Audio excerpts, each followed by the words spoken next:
shares her perspective is also another poem. Would Margaret Kanyoko please come forward?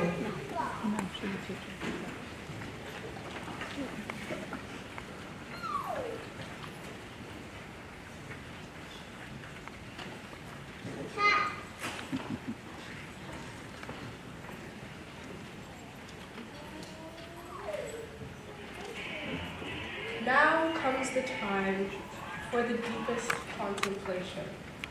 You know there is more on your minds than just vacation. We've all recently been thinking back towards the year of the integration. All 5 schools joining for the annual augmentation. The year we all began to care a bit more about our reputations. We were looking around, inspecting our various associations, trying to figure out if our groups of friends were a cool enough affiliation. In 6th grade, we were forming a foundation. We started this journey with high hopes and aspirations. Maybe a little intimidation, but as young poets and geographers, mathematicians and paleontologists, we looked at the world with laughter and jubilation. We were embarking on the adventure of self-exploration. In our 2nd year, we met some acceleration. It wasn't anything we couldn't handle in moderation. Everyone knew their way around, was familiar with the navigation, and we were not afraid to treat our teachers to minor quarrels and disputations. We spent our days in English class searching for inspiration. We unlocked history as we studied ancient peoples and civilizations. Through our model STEM houses, we showed off our architectural imaginations and learned important life lessons, like how to shake a hand with more consideration. Looking back, 7th grade was full of new and interesting sensations. We were further down the road of our self-exploration. Entering the final year, we felt some recurring intimidation. These teachers told it to you straight with their all-knowing sophistication. Older kids told us about 8th grade, leaving us with negative anticipation. But we soon realized our teachers are just softies, devoted to their specializations. Mrs. Kane lets us know what's going on, the order of operations.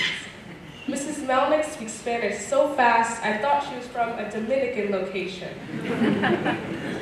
Mrs. Oplavicas taught me how to poetically express my realizations.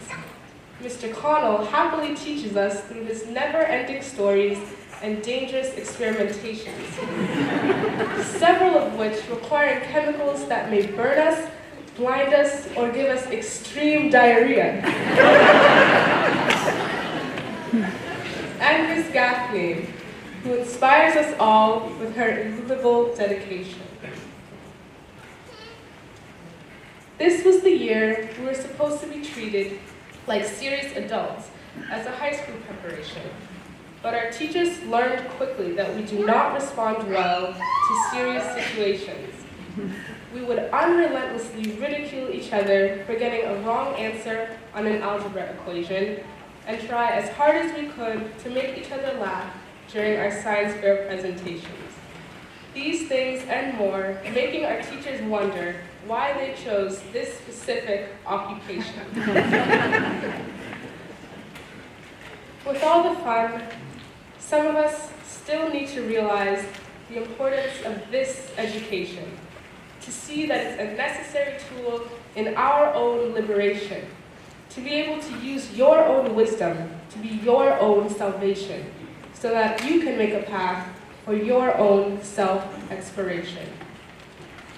Over the years, I've learned that this is a class that can surpass all limitations, to one day create earth-shaking innovations, combat injustice and discrimination, and build bridges between nations, to save a world in desperate need of unification. We have made it this far and we have cause for celebration.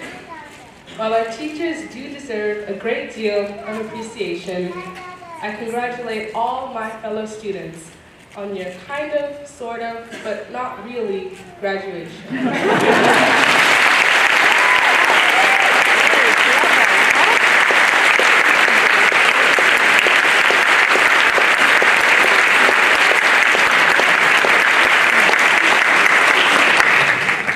Would Mr. Abel please approach the podium?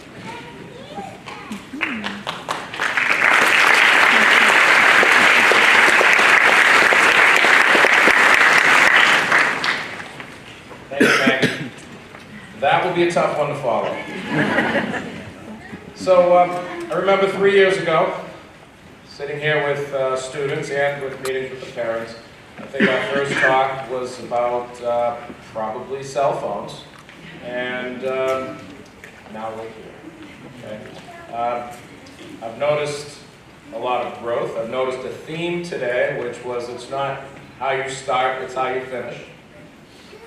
And according to the high school, your first impression there on move-up day, the boat crews, staff, and your teachers, we have finished strong. So we applaud you, 8A. Good job.